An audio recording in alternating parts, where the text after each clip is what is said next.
नमस्कार दोस्तों, मैं हूँ राज और आप देख रहे हैं हाईवे 33। दोस्तों, आज मैं आपको 90 के दशक में लेके चलता हूँ। ये जो कहानी हमें मिली है और वो 1995 की ये घटना है।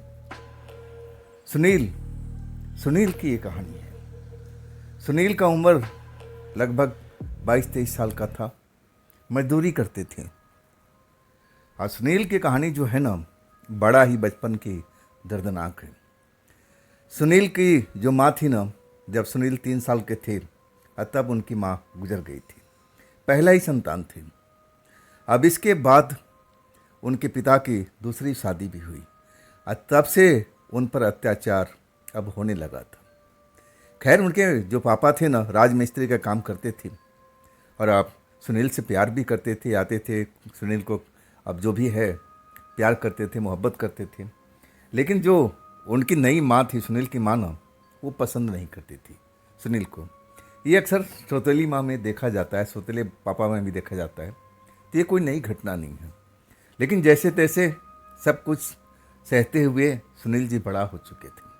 और इस बीच उनकी जो सौतेली माँ थी, एक लड़का और एक लड़की, यानी सुनील का एक भाई छोटा और एक बहन भी अब आ चुकी थी इस दुनिया में।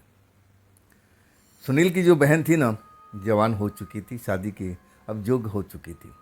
और सुनील का जो दूसरा भाई था, वो आवारा किस्म का बन चुका था। वो घर में टिकता ही नहीं था। बस खाना खाने से मतलब, मिले तो मिले, नहीं तो वो भी परवाह नहीं करता था। अपने दोस्तों के साथ इधर से उधर घूमता रहता था। कोई भी उससे बोल दे कि तुम घर में रुको तो झगड़े पर उतारू हो जाता था। ऐसा उसका रवैया बन गया था। तो फिर घर के परिवार के लोग बोलना ही बंद कर दिए थे। अब उस टाइम तक जो सुनील थे ना, समझदार हो चुके थे। दिहाड़ी मजदूरी करते थे। किसके लिए? तो अपनी बहन के लिए, सौतेली बहन के लिए। उसे बहुत प्यार करते थे। अब देख चुके थे कि अब मेरे अलावा इस घर में तो कोई है नहीं। पापा जो हैं अब बूढ़े हो चुके हैं। अब वो पहली वाली बात नहीं है, लेकिन जाते थे काम पर। जितना उनसे हो सकता था वो अपने पैसा कमाते थे। लेकिन एक से घर ही चल पाएगा या पैसा इकट्ठा करना मुश्किल हो जाएगा। तब सुनील अब इस बारे में सोचने लगे कि बहन का शादी तो कराना ही है। और उसके लिए दिन रात मेहनत करने लगे। दिहाड़ी मजदूरी का काम करते थे। और उसी बीच उनका भी संकट थोड़ा अलग किस्म के लड़कों से हो गया था। जो उनके साथ में काम करते थे, दारू फारू का चक्कर में वो भी पड़ गए थे।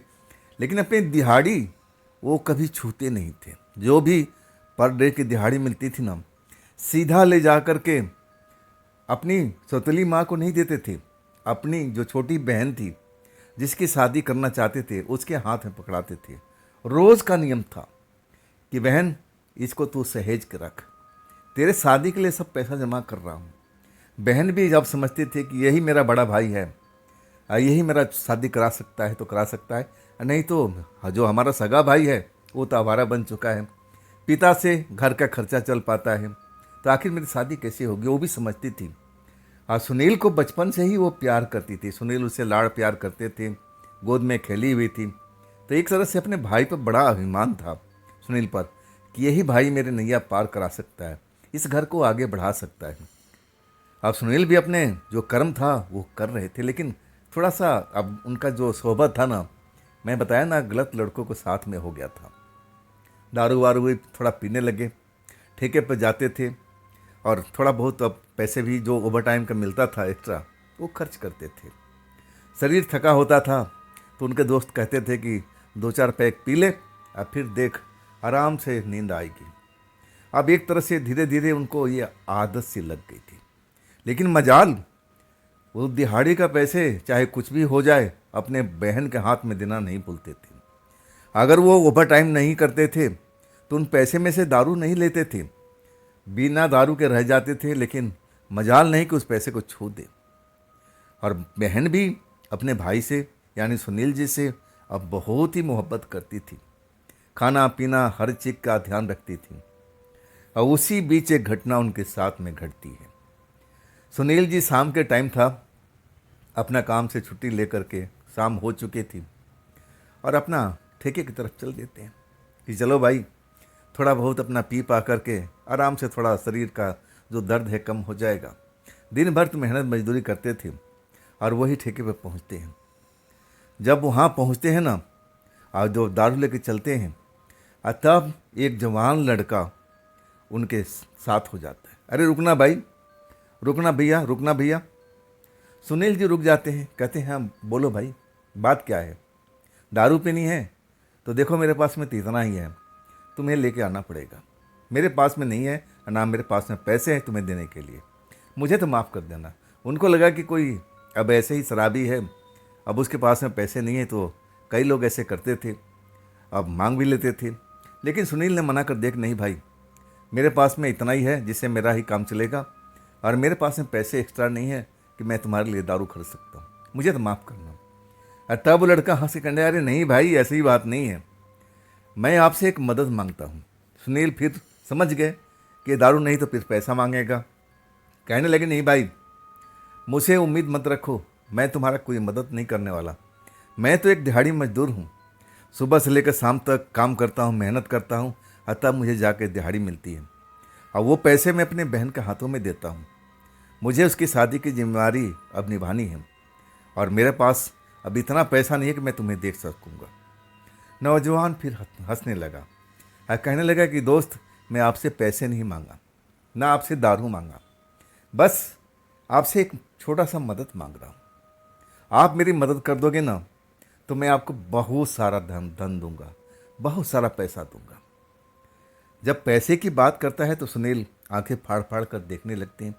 देखने में साधारण सा गांव का जैसे लड़का अब ड्रेस पहनते हैं वैसे ही पहन रखा था, सफ़ेद कपड़ा।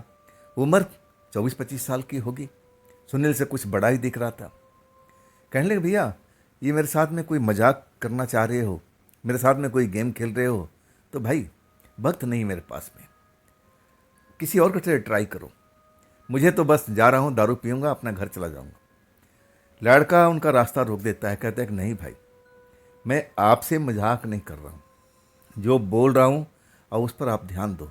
चलो हम कहीं बैठ के बात करते हैं, आप पीते रहना और मैं आपको सब कुछ समझाता रहूँगा। उस ठिकाने पर पहुँच जाते हैं जहाँ पानी की व्यवस्था है, और वहाँ पर अपना दारू पीना लगते हैं। और फिर लड़के से बोलते हैं कि भैया बोलो, आप क्या बता रहे थे? और तब लड़का कहता है कि देखो दोस्त, एक छोटी सी मदद करनी है। अब ये काम जब हो जाएगा ना तो मैं आपको बहुत सारा पैसा दूंगा, ताकि आपकी बहन की शादी हो सके धूमधाम से, जैसा आपकी मन में भावना है, बहन के प्रति इतना जो प्यार है, वो आप सब कुछ कर पाओगे। जब पैसा रहेगा तभी तो दोस्त मेरा शादी कर पाओगे। अब ये मेहनत का दिहाड़ी का पैसा कब तक इकट्ठा करोगे? कब तक तुम्हारी अब इतना पैसा इकट्ठा होगा कि अपने बहन की शादी करोगे? इसके बारे में सोचिए हो। सुनील वाकई में इस बात पर गौर करने लगे। तो भैया मुझे करना क्या होगा जिसके बदले में आप अब पैसा दोगे बहुत सारा? तब वो लड़का कहता कि हाँ, अब पॉइंट की बात पर आता हूँ। अब वो बताने लगा कि देखो दोस्त, मैं इस आसपास के क्षेत्र का नहीं हूँ, मैं थोड़ा दूर से आया हूँ। मेरी एक प्रेमिका है, अब मेरी प्रेमिका को कोई भगा के लेके आ चुका है। मेरे इलाके से उसको चुरा के कहा जाए ना तो बढ़िया होगा। चुरा के लेकर के और इस इलाके में रह रहा है। अब मैं चाहता हूँ तुम्हारी मदद से कि मेरी प्रेमिका मुझे हासिल हो जाए, बस ये इतना से ही काम है। सुनील सुनते थे, कहते भाई, अरे भाई मैं लड़ाई झगड़ने वाला व्यक्ति नहीं हूँ, मैं ऐसा नहीं हूँ, आप गलत जगह पर आए हो।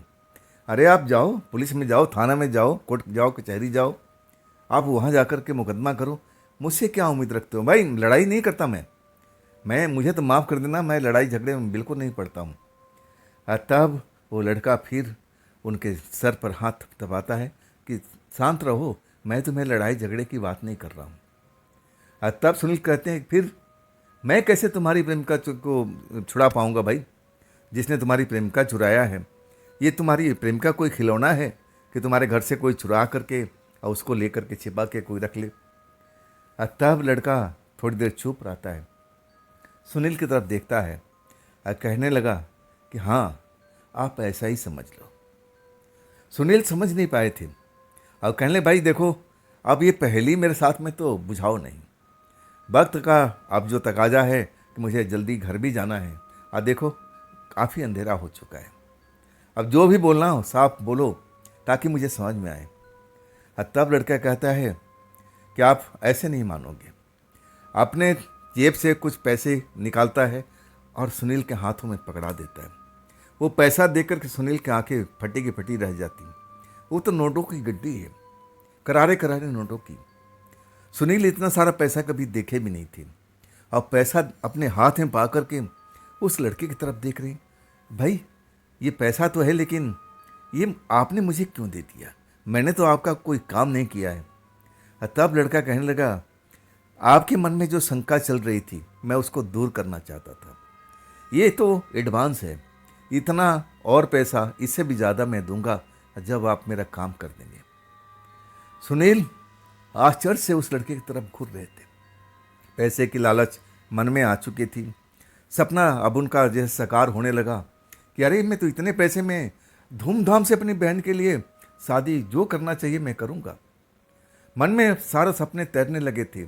लग रहा था कि बहन की शादी अब बिल्कुल कोई रोक ही नहीं पाएगा। बड़ा खुश थे।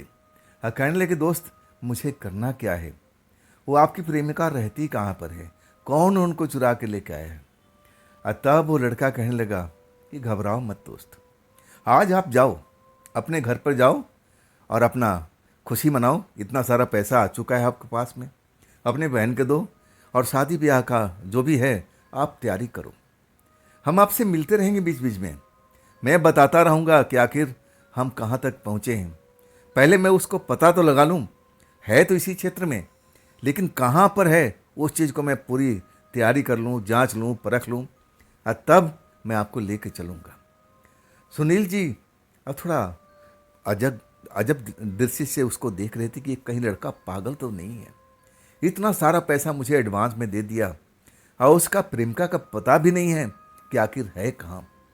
आखिर प्रेमिका को कैसे कोई चोरी करके ले जा सकता है? लड़के से सवाल कितने सारे पूछते हैं, लड़का गोल मोल जवाब देता है। कहने लगा, आप जाओ, आपके घर पर आपकी बहन इंतजार कर रही होगी, कल आप आना, इस टाइम हम मिलेंगे, तब तक मैं पता लगा लेता हूँ और फिर इत्मीनान से सारी बातें करेंगे।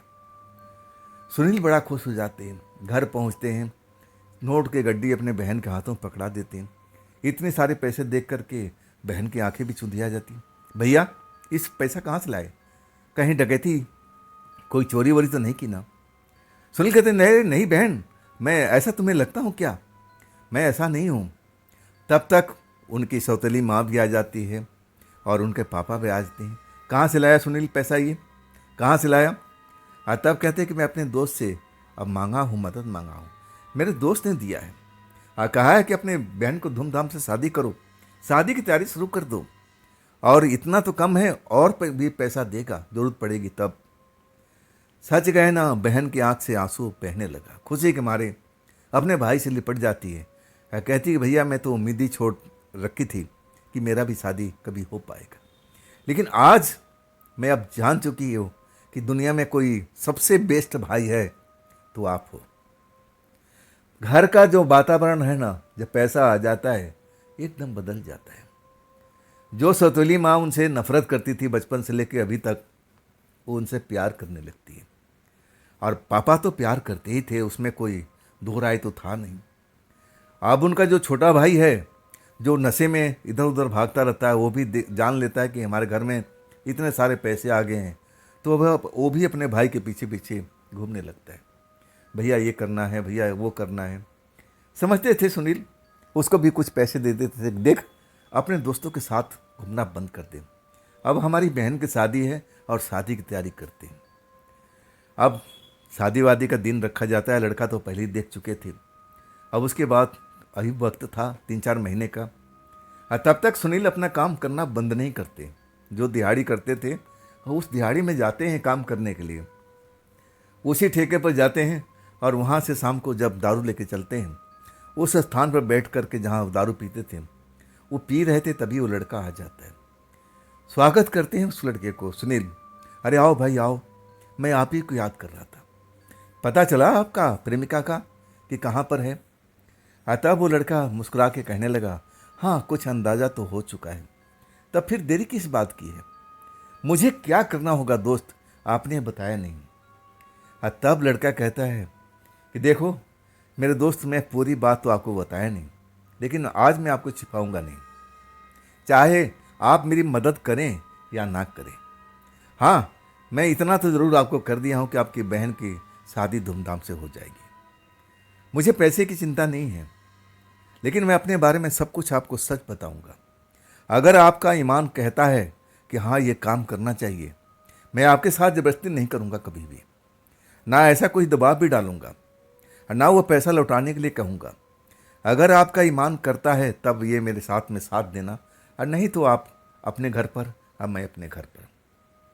इतनी बात सुनते हैं सुनील कहते हैं नहीं दोस्त, मैं ऐसा हूँ कि मैं पलटता नहीं हूँ। एक बार जो मैं सोच लेता हूँ, वादा कर लेता हूँ ना, चाहे मेरी जान भी चली जाए ना, मैं उसके पीछे अब लौटता नहीं हूँ। आप बताओ बताओ, आपका मैं काम जरूर करूँगा। तब वो लड़का कहता है कि मैं पहले अपने बारे में बता दूँ। सुनील कहने लगे कि हाँ बताओ, आपने अपनी अभी तक अपना नाम नहीं बताया। लड़का अपना नाम बताता है और कहता है कि देखो दोस्त, अब मैं जो बताऊंगा ना तो आप उछलना मत, ना घबराना और ना भागना। सुनील मन ही मन सोचने लगे कि लड़का कहीं नशे में नहीं है, कोई पागल तो नहीं है, ये ऐसा क्या बताना चाहता है कि मुझे डर लगेगा। हंसते हुए कहते हैं कि नहीं भाई, मैं डरता उड़ता नहीं किसी से, आप बताओ, मैं सब कुछ अब देख लूँगा, समझ लूँगा, अब मैं डरूंगा नहीं, आप बताओ तो सही। तब लड़का कहता है कि मैं एक प्रेतात्मा हूँ। सुनील एक पल उसको देखते हैं और खिलखिला के हंसते हैं और कहने लगे मुझे इसी बात का अंदाजा था, आप मेरे साथ में गेम खेल रहे हो, मजाक कर रहे हो, है ना भाई। अरे छोड़ो ना, सीरियस बात पे आते हैं। अब बताओ मुझे चलना कहाँ पड़ेगा। तब लड़का उनके सर पर हाथ रखता है और कहता है कि नहीं दोस्त, मैं आपसे झूठ नहीं बोलूँगा, मैं एक प्रेतात्मा हूँ और मैं एक लड़की से प्यार करता था। हम दोनों बहुत प्यार करते थे, लेकिन कुछ कारण से उसकी भी मौत हो जाती है और मैं उसके वियोग में अपना भी जान दे देता हूँ। अब मैं उसको ढूंढने लगता हूँ और तब पता लगता है कि हमारी जो प्रेमिका की आत्मा है, कोई ऐसा है जो उसको चुरा कर ले गया है, अपने पास रखा हुआ है। मैं उसका पीछा करता हूँ जहाँ जहाँ जाता है और उसको शायद पता लग जाता है कि मैं अब उसको पास पहुँचने वाला हूँ, अपनी प्रेमिका को उसे वापस लेना हो, तो जगह बदलता रहता है। मैं पूरे देश में घूम चुका हूँ और जैसे उसको मेरी गंध लग जाती है और फिर वो भाग खड़ा होता है। जब ये सुनील सुनते हैं बात ना, तो बड़ा आश्चर्य होता है। अरे भाई, तुम कहाँ से प्रेतात्मा दिख रहे हो, हमारे जैसे तुम इंसान हो। और तब लड़का कहता है कि देखो, इतने सारे ये ठेके पे लोग खड़े हैं ना, वो कि कोई भी मुझे देख नहीं सकता। तुम एक इकलौते इंसान हो ना, वो तुम मुझे देख सकते हो, तुम्हें वो खूबी है, तभी तो तुम्हारे पास में मैं आया हूँ। देखो, वास्तव में प्रेतात्मा हूँ। अपने आप को गायब करके दिखाता है। तब सुनील डर जाते हैं। कहता है कि डरने की जरूरत नहीं है, मैं आपका कोई नुकसान नहीं पहुँचाऊँगा, मैं ऐसा प्रेतात्मा नहीं हूँ कि मैं किसी को कष्ट दूंगा, मैं ऐसा नहीं हूँ। मैं अपना प्रेमिका को पाना चाहता हूँ, बस अपना प्रेमिका मिल जाएगी और फिर मैं अपने प्रेमिका को लेकर के दूर निकल जाऊँगा, इस जगह पर कभी लौट के नहीं आऊँगा।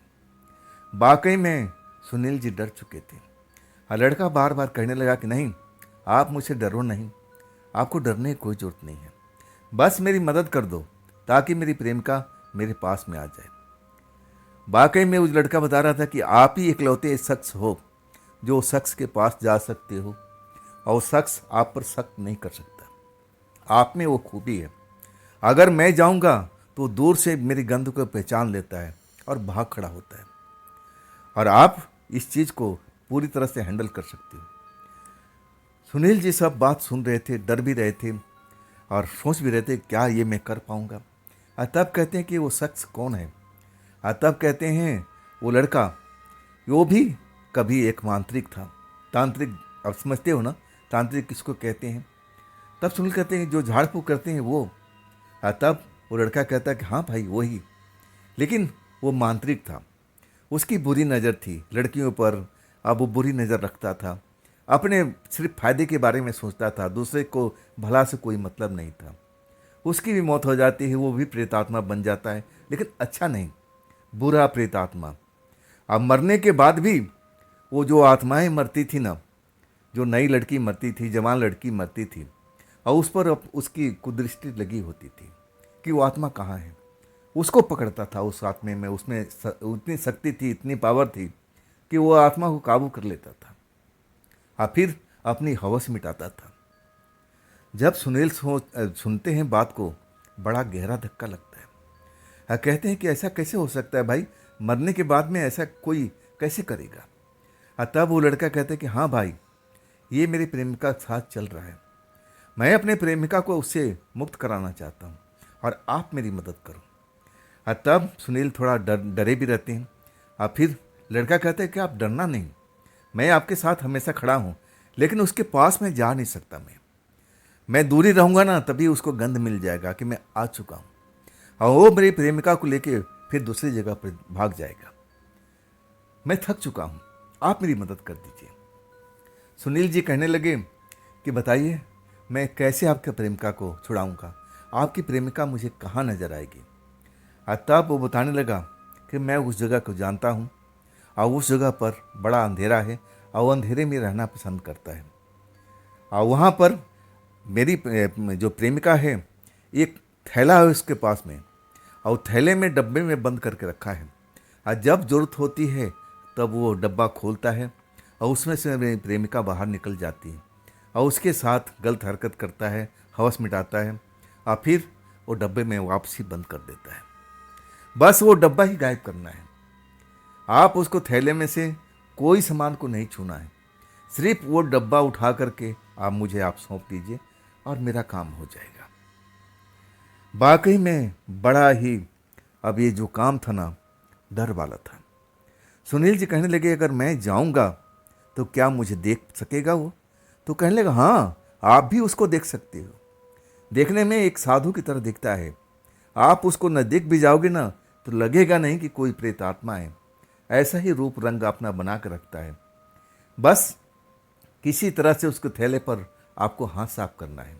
अब बस उसी डब्बे को आप निकालना है और किसी सामान को छूइएगा नहीं, नहीं तो आप फंस जाएंगे, फिर आप निकल नहीं पाएंगे, आप सदा सदा के लिए उस थैले में गायब हो सकते हैं। सुनील एकदम डर जाते हैं, कहते हैं कि भाई ये काम तो बहुत रिस्की है, अगर जैसा तुम बता रहे हो मैं गलत चीज़ को हाथ लगा दिया और फिर मैं उसी थैले में कैद हो जाऊंगा तो मेरी बहन की शादी कौन कराएगा। लड़का कहने लगे कि आप डरो मत, इसलिए तो मैं सब कुछ आपको बताया हूँ, बस जो मैं कह रहा हूँ और वैसा ही करोगे तो आप सुखी रहोगे, आप काम भी हो जाएगा आपका मेरा, और हम लोग अपने अपने रास्ते पर होंगे। आखिरकार सुनील जी कहते हैं कि मुझे सोचने का वक्त दो और तब मैं आपको पूरा अब बताता हूँ कि मैं कर पाऊँगा कि नहीं कर पाऊँगा, नहीं तो मैं आपका पैसा वापस कर दूँगा। लड़का कहने लगा कि नहीं, वो पैसा आपके बहन के नाम को मैंने दे दिया है तो मैं उसको वापस नहीं ले सकता। हाँ, आप इस बारे में ज़रूर सोचना, आप मेरी मदद करना। मैं अपनी प्रेमिका को लिए भी मैं जा नहीं सकता, मैं भी प्रण किए हुआ हूँ और मैं जानता हूँ कि आप मेरी मदद कर पाएंगे, और तभी मैं आपको काफ़ी दिनों से पीछा कर रहा था, और तब मैं उचित समय देख करके तब मैं आपके पास में आया। सुनील जी का नशा उतर चुका था, लड़के से इजाज़त लेके अपने घर पहुँचते हैं। अब एक तरह से घर में खुशहाली थी, पैसा आ चुका था, लेकिन सुनील उदास थे। उदासी का जब कारण उनकी बहन पूछती है कि भैया बात क्या है, क्या मेरी शादी होने की वजह से आप दुखी हो कि मैं घर में नहीं रहूँगी। तब सुनील कहते कि हाँ बहन, बात तो ज़्यादातर यही परेशान कर रही है, अब इस घर में तेरी हंसी सुनाई नहीं पड़ेगी, मैं कहाँ तेरे को खोजूँगा। एक तरह से बड़ा करुणामय दृश्य होता है, लेकिन उदासी का वजह तो कुछ और ही था जो आप भी समझ रहे हैं। चिंता में डूबे रहते हैं, समझ में नहीं आता कि मैं ये फैसला करूं, कैसे करूं, ये काम करूं कि ना करूं, किससे सलाह लूं। आखिरकार अपने बूढ़े पिता के पास पहुंचते हैं। कहते हैं कि पिताजी, दरवाज़ा बंद करते हैं। कहते हैं कि मैं आपसे एक सलाह लेना चाहता हूं, आप सही सही बताना। पिताजी को पूरा कहानी बताते हैं।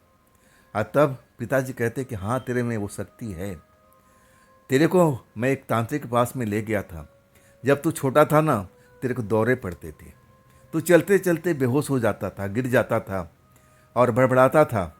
तब मुझे डर हो गया कि कहीं तेरे पे भूत प्रेत का साया तो नहीं आ गया है। तब मैं तांत्रिक लेके गया था। तब कहने लगा कि आपका लड़का है ना, भूत प्रेत को देख सकता है। मैं मजाक समझा था, लेकिन तू आज जो बोला है ना, तो मुझे उस तांत्रिक की कही हुई बात याद आ रही है। तुम में वो शक्ति है बेटा, लेकिन इसमें बड़ा खतरा है। मैं तो कहूँगा कि ये काम को छोड़ दे, कहीं उल्टे ना पड़ जाए। तब अपने पिता से कहते हैं कि देखिए, वो लड़का बहुत ही अपनी प्रेमिका से प्यार करता है। दर दर की ठोकरें खाता हुआ, ना जाने कहाँ कहाँ से भटकता हुआ हमारे क्षेत्र में आया हुआ है। देखिए, इतना सारा पैसा हमारी बहन की शादी के लिए दिया, और भी देने को तैयार है जब उसका काम हो जाएगा। पिता लालच में पड़ जाते हैं, कहते हैं कि और पैसे देगा। तब कहते हैं कि फिर देख ले, समझ ले, अगर तेरे को उचित लगता है तो काम कर ले बेटा, मैं तेरे को दबाव नहीं डालूंगा। हाँ, वो पैसा आ जाएगा तो हमारा घर खुशियों से भर जाएगा। सुनील को अब समझ में नहीं आता है कि अब बात क्या करें, समझ में नहीं आ रहा है। पिताजी भी सलाह दे रहे हैं कि देख, अपने होशो हवास से काम कर। आखिरकार कुछ दिन तक रुके रहते हैं। फिर उस लड़के से मिलते हैं उसी जगह पर। कहते हैं कि मैं तैयार हूँ, बताओ कब काम करना है। तब लड़का कहता है कि बस 2 दिन और, पूर्णवासी की रात आने वाली है। पूनम की चांद जब पूरा आसमान में होगा, तब वो वक्त होगा, तब वो तांत्रिक नशे में चूर होता है, बेसुधी में सोए हुए रहता है। वही वक्त है कि तुम उसके पास पहुंचना और उसका थैला आराम से खोलना, सिर्फ लाल डब्बे को ही हाथ लगाना और उसको निकाल करके मेरे पास लेके चले आना। जब तक तांत्रिक जगेगा, तब तक हम अपनी प्रेमिका को लेकर के बहुत दूर मैं चला जाऊंगा, कभी भी उसके हाथ नहीं आऊंगा। बस इतना ही काम है। इसके बाद सुनील जी तैयारी में लग चुके थे। मन डरा हुआ था, दिल की धड़कन हमेशा बढ़ी रहती थी कि अगर गलती से उस बैग में कोई और सामान को छू दिया, तब मैं उसी बैग में कैद तो नहीं हो जाऊंगा। डर तो होता है ना इंसान को। आखिरकार हौसला करते हैं। जब वो रात आती है, अपनी बहन से लिपट कर रोते हैं कि बहन, मैं एक मिशन पर जा रहा हूँ। आज सब कुछ बता देते हैं। बहन मना करती है कि नहीं भैया, अब आपको कहीं जाने की जरूरत नहीं है। तब कहते कि नहीं बहन, मैंने उससे वादा किया था। मैं उम्मीद करता हूँ कि मैं शादी अपने हाथों से कराऊंगा। तू चिंता मत कर, बस भगवान से प्रार्थना कर कि ये सब काम बिल्कुल बिना रुकावट के हो जाए। आखिरकार अपनी बहन को समझाते हैं। बहन मना करती है कि नहीं भैया, रोते हुए विदा करती है कि भैया रुक जाओ, भैया रुक जाओ, मत जाओ।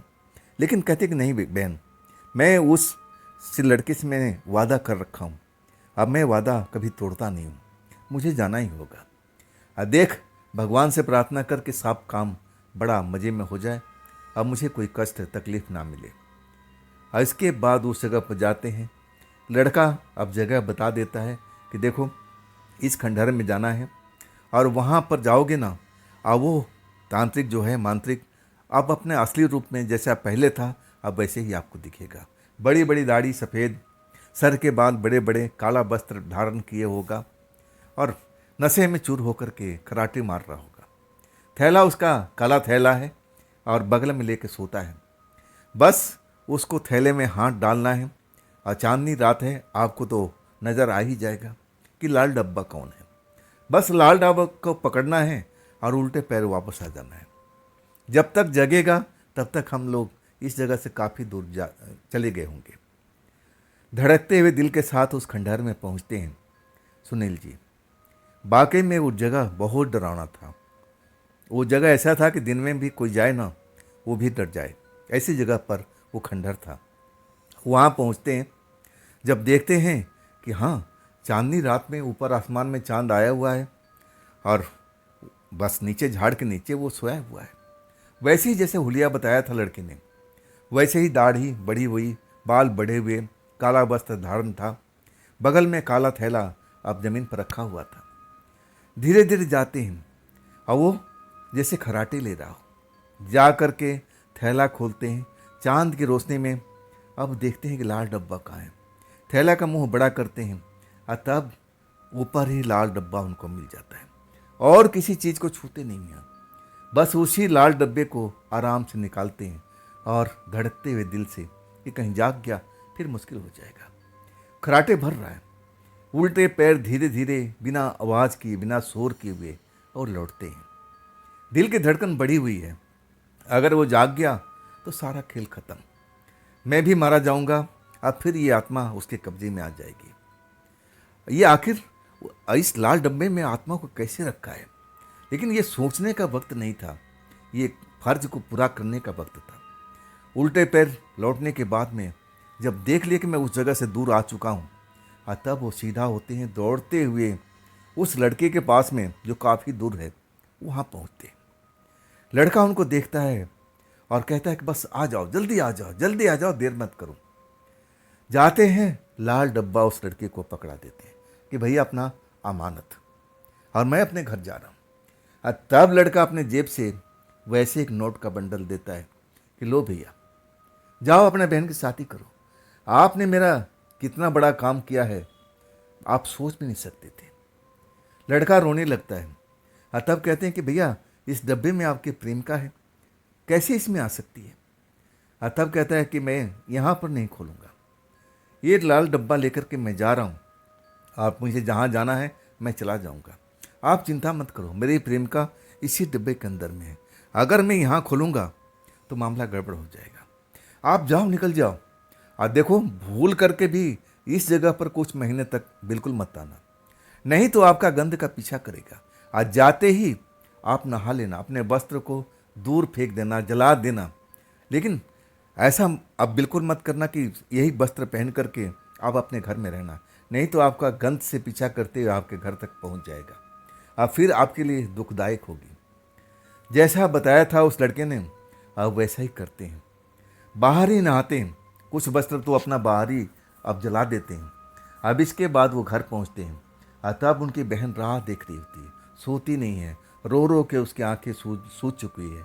घर के सारे परिवार सो चुके हैं, सोतोली माँ सो चुकी है, उनके पापा गहरी नींद में, भाई नशे में चूर होकर सो रहा है। किसी को परवाह नहीं, परवाह सिर्फ उनकी छोटी बहन की, सौतेली बहन की, जो उनसे अपार प्रेम करती थी। जब देख लेती है कि मेरे भैया वापस आ गया, तब वो लिपट जाती है। तब नोटों की गद्दी दिखाते हैं, अरे पगली रो मत, तेरा भाई विजय होकर आ गया है, अब हमारे घर में ऐसा कुछ नहीं होगा, गरीबी हम दूर भगा देंगे। तेरी शादी तो देखना कैसे मैं करता हूँ। वाकई में वो पल अब उनके लिए बड़ा अनमोल था। तो दोस्तों, ये थी आज की कहानी सुनील जी की भेजी हुई। ये कहानी आपको कैसी लगी कमेंट में ज़रूर बताइएगा। और दोस्तों, अगर आपके पास भी ऐसी कोई घटना है, कोई अपनी आप बीती है, तो आप मुझे ज़रूर शेयर कीजिएगा इंस्टाग्राम पर, मेरे व्हाट्सएप नंबर पर, मेरी मेल आईडी पर। और दोस्तों, ये भी चैनल आप ही का है, तो इसको भी अपना प्यार दीजिए ना, दुलार दीजिए, लाइक कीजिए, सब्सक्राइब कीजिए, अपने दोस्तों को शेयर कीजिए, और हाइप वाला बटन को दबाना मत भूलिएगा। तो दोस्तों, फिर हम मिलते हैं ना कल की रात एक ऐसे ही बेहद ही डरावनी कहानी के साथ में। कल की रात इसी चैनल पर, इसी टाइम पर। आप लोग अपना ख्याल रखिएगा। नमस्कार।